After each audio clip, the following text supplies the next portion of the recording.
یہ بزم 14ویں صدی کے مجدد امام محمد رضا فاضل بریلوی رضی اللہ تعالیٰ عنہ کے یوم وصال کے موقع پر بطور عرس منعقد کی گئی ہے۔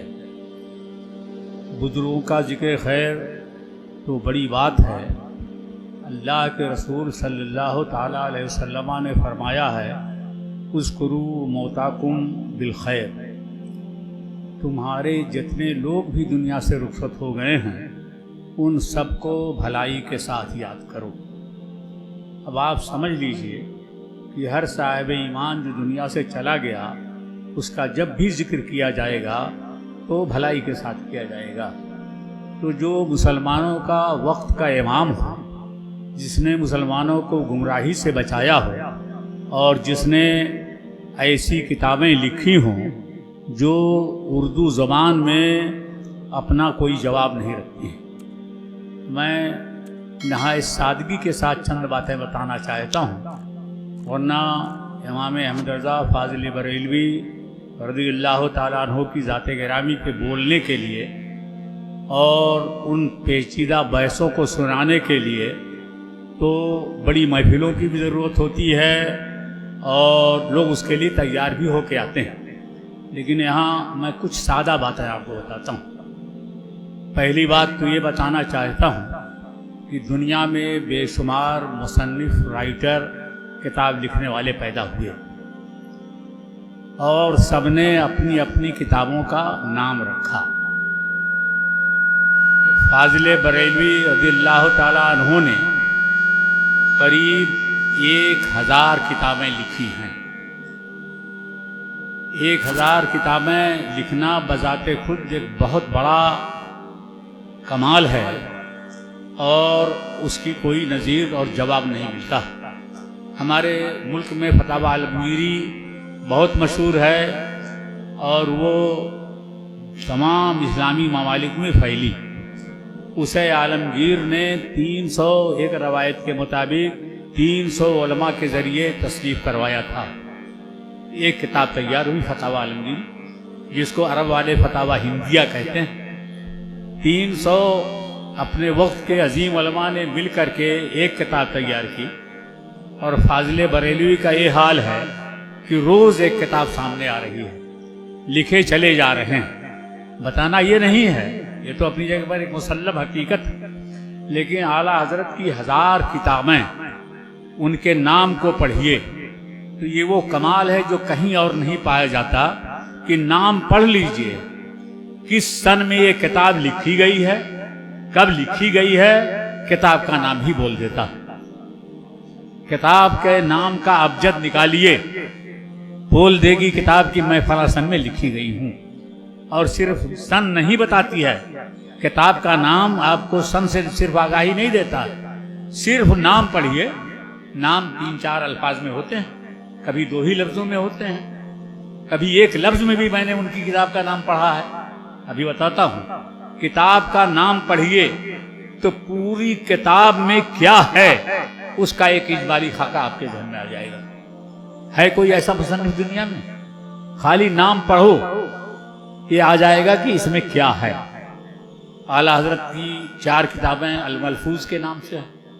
سرکار اعلیٰ حضرت نے جو فرمایا اپنی نشست میں، اسے بعض علماء نے لکھ لیا، پھر اسے چھاپا گیا۔ اور کب چھاپا گیا؟ اعلیٰ حضرت کی حیات مبارکہ میں۔ تو نام کے لیے بھی انہی سے ان لوگوں نے رجوع کیا کہ حضور آپ کے ملفوظات ہم جمع کیے ہیں اور انہیں چھاپنا چاہتے ہیں، اس کا کوئی نام آپ رکھ دیں۔ بے ساختہ فرمایا الملفوظ نام رکھو۔ الملفوظ، اب الملفوظ کا ابجد جب نکالا گیا تو وہی سن نکلا جس سن میں سرکار اعلیٰ حضرت نے یہ ساری چیزیں فرمائی تھیں۔ اور ملفوظ کا ترجمہ سنو تو یہی ترجمہ بنتا ہے کہ فرمایا ہوا، یعنی لکھا نہیں اعلیٰ حضرت نے، یہ اعلیٰ حضرت کے فرمودات کا مجموعہ ہے۔ یہ دونوں خوبیاں نام سے نکل آئیں گے نہیں نکل آئیں گے؟ ہے کسی جماعت کے پاس کوئی ایسا مصنف تو لاؤ دکھا دو، پیش کرو، پہچاننے کی ضرورت ہے۔ اعلیٰ حضرت کتاب جو بھی اعلیٰ حضرت نے لکھی ہے، میں تو نام پڑھ لیتا ہوں تو اللہ کے فضل سے پوری بات سمجھ میں آ جاتی ہے کہ سرکار اعلیٰ حضرت نے اس میں کیا ثابت فرمایا ہے کہ نہیں؟ عظیم بات دنیا میں ہے کسی کے خزانے میں ایسا ہیرا؟ جتنی کتابیں لکھی ہیں سب کا نام تاریخی رکھا. ایک مرتبہ اہل بدایوں نے سرکار اعلیٰ حضرت پہ ایک مقدمہ کر دیا. مقدمہ مسئلے کے ہی تعلق سے تھا. مقدمہ یہ تھا کہ صاحب مسجد کے اندر اذان ثانی ہو سکتی ہے کہ نہیں؟ اعلیٰ حضرت فاضل بریلوی رضی اللہ تعالیٰ عنہ کا فتویٰ ہے کہ اذان کے معنی ہی اعلان. تو اعلان تو اندر نہیں ہوتا، اعلان جب ہوگا تو باہر ہوگا. انہوں نے مثالیں بھی دی. کچہری میں چلے جاؤ، جج کے وہاں مقدمہ چلتا ہے تو چپراسی باہر پکار لگاتا ہے. اگر جج کے سامنے پکارنے لگے تو اسی دن برخاست کر دیا جائے گا، اس کو بدتمیزی مانا جائے گا. تو یہ اذان کیا ہے؟ یہ اذان اعلان نماز ہے، اور ہم بطور چپراسی اللہ کی بارگاہ میں حاضر ہونے کا اعلان کرتے ہیں. مسجد کے باہر ہونا چاہیے. اس سلسلے میں مقدمہ قائم کر دیا ان حضرات نے. بہت لمبی تفصیل ہے. اعلیٰ حضرت نے عہد کر رکھا تھا میں انگریزوں کی کچہری میں نہیں جاؤں گا، حشر چاہے جو کچھ ہو. آپ کا تو معمولی مقدمہ ہو تو چپراسی کا بھی پیر چھونے کو تیار ہو جائیں گے. حضرت نے کہا میں نہیں جا سکتا. اعلیٰ حضرت کی عظیم شخصیت کا لحاظ کرتے ہوئے انگریزوں کی کچہری کے جج نے کہا ٹھیک ہے وہ یہاں نہیں آتے ہیں تو انہیں آنے پہ مجبور نہیں کیا جائے گا. یہ شخصیت کی اعلیٰ حضرت کی. کوئی اس پائے کا نہیں مجھے ملتا ہے. سب حاضری دینے چلے گئے ہیں کلکٹر کے وہاں اور جج کے وہاں. وہ کہا نہیں میں نہیں جا سکتا. تو ایک بیرسٹر کو جج صاحب نے مقرر کر دیا کہ عدالت میں ان سے جو کچھ پوچھنا ہے وہ ان کے گھر پہ جا کر کے عدالت کی طرف سے تم پوچھ کر کے آؤ، یہاں لکھا دو.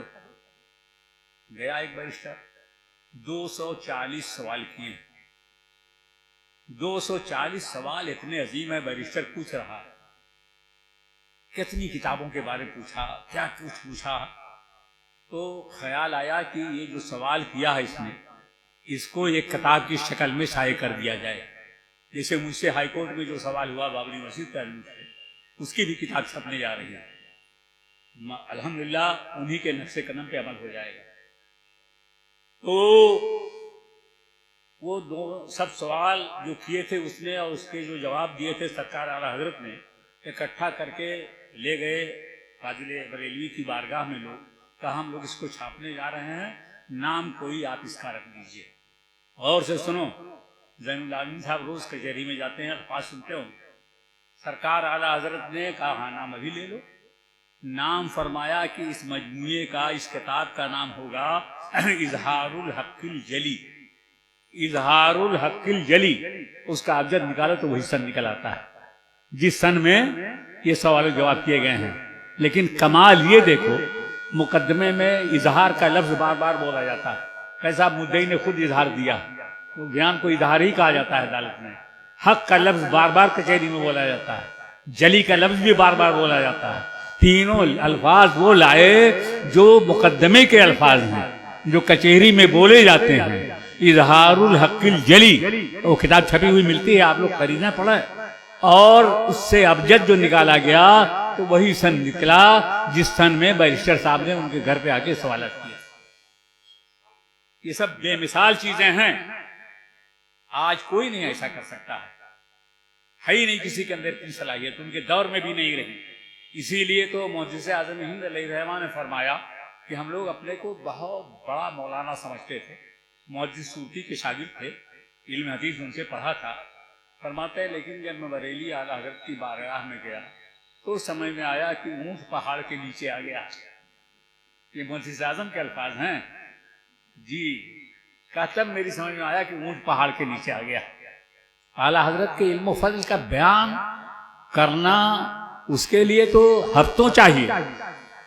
ابھی مولانا آس محمد صاحب نے فرمایا، ترجمے کی خوبیاں بیان کر رہے تھے. بہت ہی لاجواب باتیں ہیں کہ اللہ کے نام سے شروع. تو اللہ جب پہلے آ گیا تب نا اس کے نام سے شروع ہوا. اگر آپ نے اس سے پہلے کہہ دیا شروع کرتا ہوں اللہ کے نام سے، تو پہلے تو شروع کرتا ہوا آ گیا. کہاں اللہ آیا پہلے؟ تو انہوں نے ترجمہ ایسا کیا کہ پہلے لفظ اللہ ہی آ گیا، اللہ کے نام سے شروع.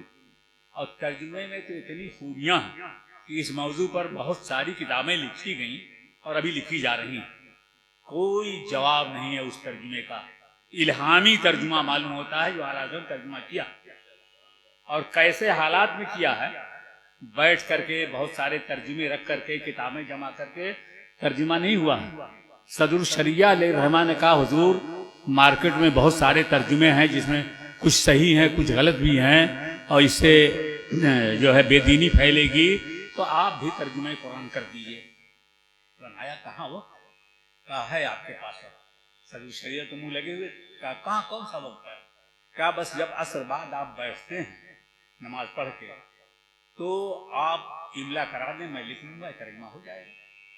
تو اب سوچ لیجیے عصر کے بعد کا وقت جو ہم لوگ ہوٹلوں پر گزار دیتے ہیں، بیکار ختم کر دیتے ہیں، اسی وقت میں یہ پورا 30 پارے کا ترجمہ ہوا۔ سرکار اعلیٰ حضرت بولتے گئے، صدر الشریعہ لکھتے گئے، اور کتنی خوبیوں کا حامل ہے یہ ترجمہ۔ ایک آیت پڑھتا ہوں میں بھی، آیت مبارکہ ہے کلو نفس ذائقۃ الموت، ہر جان موت کا مزہ چکھنے والی ہے۔ ایک دوسرا ترجمہ میں نے ایک صاحب کا دیکھا جو اپنی جماعت کے سب سے بڑے ہیں، انہوں نے اعلیٰ حضرت نے ترجمہ کیا ہر جان موت کا مزہ چکھنے والی ہے۔ انہوں نے ترجمہ کیا ہر شخص موت کا مزہ چکھنے والا ہے۔ طلبہ سمجھیں گے اس بات کو؟ نفس کا ترجمہ اعلیٰ حضرت نے جان کیا اور انہوں نے شخص کیا۔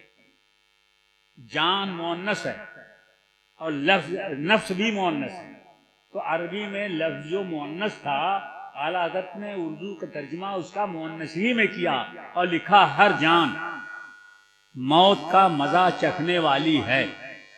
اب انہوں نے کہا ہر شخص موت کا مزہ چکھنے والا ہے، اب چکھنے والی ہے مؤنث، قرآن میں مؤنث ہی ہے، ذائقۃ اس میں فاعل کا مؤنث کا واحد صیغہ ہے جی۔ اور حکیم الامت جو کہے جاتے ہیں ان کی جماعت کے، انہوں نے اس کا مذکر ترجمہ کر دیا۔ میزان پڑھنے والا طالب علم بھی ایسی غلطی نہیں کرے گا، سوچ لیجیے۔ تو یہ خوبی کی اعلیٰ حضرت نے ترجمہ کیا ہر جان موت کا مزہ چکھنے والی ہے، اور حکیم جی نے ترجمہ کیا ہر شخص موت کا مزہ چکھنے والا۔ اور اگر میں اور باریکی سے حملہ کروں تو ہر شخص خالی مذکر کو آدمیوں کو کہا جاتا ہے، کسی عورت کو شخص نہیں کہا جا سکتا۔ بولو کسی عورت کو شخص کہا جائے گا تو ان کے ترجمے میں تو گویا عورتیں موت سے الگ ہو گئیں، وہ مریں گی ہی نہیں۔ ہوا کہ نہیں ہوا؟ اور اعلیٰ حضرت کے ترجمے میں ہر جان، تو جان تو مرد کی بھی ہے عورت کی بھی ہے، وہ مر چکنے والی جی۔ اور آخری بات کریں، اسے بہت ساری باتیں میں نے اس میں نکالی ہیں، آخری بات کہتا ہوں کہ اعلیٰ حضرت نے جو ترجمہ کیا ہے کلو نفس ذائقۃ الموت، ہر جان موت کا مزہ چکھنے والی ہے، یہ حروف آپ گن ڈالیے اور اس کے حروف گن ڈالیے، آیت مبارکہ کے دونوں برابر اترتے ہیں۔ تو اتنی خوبیاں ہیں اور اتنی آیتوں میں نے یہ ساری خوبیاں پائی ہیں کہ اس کو میں اگر درج کروں تو خود ایک بہت موٹی کتاب ہو جائے گی۔ جتنا اسم، جتنے حرف جملے میں ہیں، جتنے فعل اعلیٰ حضرت کے ترجمے میں، اتنے ہی اسم، اتنے ہی فعل، اتنے ہی حرف ہے۔ کوئی دنیا میں ایسا؟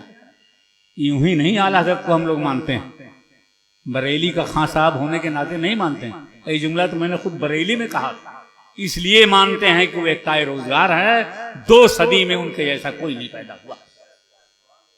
اس لیے میرے دوستو، کچھ لوگ اعلیٰ حضرت کی تعریف پر آتے ہیں تو جھوٹ بھی بولتے ہیں۔ میں کہتا ہوں اعلیٰ حضرت کے فضل و کمال ہزاروں ہزار بیان کرتے جاؤ، ختم نہیں ہوں گے، اس میں جھوٹ بولنے کی کیا ضرورت ہے؟ اللہ تعالیٰ ایسے لوگوں سے بچائے۔ بس میں اتنا ہی کہوں گا، اعلیٰ حضرت کے فضائل و کمال کا احاطہ نہیں کیا جا سکتا۔ اتنے فضائل و کمال سرکار اعلیٰ حضرت کے ہیں، اور مہداول کو یہ فخر حاصل ہے کہ اعلیٰ حضرت کا فتاوی رضویہ جلد سوم جب چھپنی تھی، بریلی میں نہیں انتظام ہو سکا تو انہوں نے مبارک پور کو دے دیا۔ مبارک پور میں چھپنے کی بات آئی تو اس کے لیے خریدار بنانے کے واسطے خود حضور حافظ ملت مہداول تشریف لائے، غریب خانے پہ ٹھہرے، فرمایا اس کام کے لیے آیا ہوں، بنے لوگ خریدار، ہم لوگ حاجی فقیر محمد کے ہاں یہ کام کرتے ہوئے پہنچے تو نئی بازار کے ایک مرزا غالب تھے، انہوں نے مجھ سے گرفتار ہے سبحانی کے خاندان میں لے چلو. میں جانتا بھی نہیں تھا اس وقت سبحانی کا خاندان، ان کا اس وقت سننی ہے تاریخ ایک دم پکے سن لیں. تو فقیر بھائی نے کہا ان لوگوں کو یہیں بلا لیا جائے. تو سرکار آپ سے ملک نے فرمایا نہیں، جب اپنی ضرورت لے کے ان کے پاس جانا ہے تو ہم کو خود چلنا چاہیے. چنانچہ گئے وہاں اور معاملہ پیش کیا. ان لوگوں نے بھی بھرپور تعاون کیا. چنانچہ اس کا جو دیباچہ چھپایا ہے فتاوی رضیہ جلد سوم کا، اس میں مہداول کا نام بھی آیا ہے. یہ ہمارے لیے بہت فخر کی بات ہے جی. یہاں کے لوگوں نے تعاون کیا. اور تعاون کیا تھا؟ 16 روپیہ دے دیجئے. آج تو 500 کی ہے یہ مجلد چرمی جلد والی آپ کے نام سے ہو گئی اور چھپنے کے بعد سب کو بھیجی گئی. تو یہ تو سنیت کا مرکز رہا ہے مہداول. آج کچھ لوگ ایسے بد دماغ پیدا ہو گئے ہیں، اللہ بچائے، کہ جو اعلیٰ حضرت کے خلاف بھی بولتے ہیں. برا انجام ہو رہا ہے ان کا. اور اعلیٰ حضرت نے جو فتوے دیے ہمیں بن وعن اس کو ماننا چاہیے. کسی دیوبندی کی امامت میں اگر کسی نے جان بوجھ کر نماز پڑھی تو دائرہ اسلام سے خارج ہو جائے گا، چاہے وہ پنجگانہ نماز ہو چاہے نماز جنازہ. لوگ سمجھتے نہیں. ارے جب تم نے شیطان کو اپنا امام مان لیا تو پیغمبر کے ماننے والے کہاں رہ گئے جی؟ اس طرح کے بہت سارے مسائل کی وضاحت اعلیٰ حضرت فاضل بریلوی رضی اللہ تعالیٰ عنہ نے فرمائی ہے. اور چونکہ اب وقت ختم ہو رہا ہے، صلاۃ والسلام پڑھنا ہے، فاتحہ پڑھنا ہے، اس لیے بات میں یہیں ختم کرتا ہوں. ورنہ موضوع تو ہزاروں ہیں اعلیٰ حضرت کے تعلق سے، اس کی کوئی گنتی نہیں ہے. بولتے جائیے، بات ختم نہیں ہو سکتی ہے. اور ایک ایک لفظ ذمہ داری سے بولتا ہوں. اور یہاں تو ماشاء اللہ طلبہ موجود ہیں، علماء موجود ہیں، اور زیادہ تر بات علمی ہو گئی. لیکن فاضل بریلوی کا ترجمہ یہ لاجواب ترجمہ ہے. اس لیے ہر سنی مسلمان کو انہی کے ترجمے کو پڑھنا چاہیے اور اسی کو اپنے گھر میں رکھنا چاہیے. اللہ رب العزت ہمیں اعلیٰ حضرت کے فیض و برکات سے مالا مال فرمائے اور ہم ہر سال ان کا عرس اسی طرح بناتے رہیں. یہ مسرت کی بات ہے. وآخر دعوانا ان الحمد للہ رب العالمین.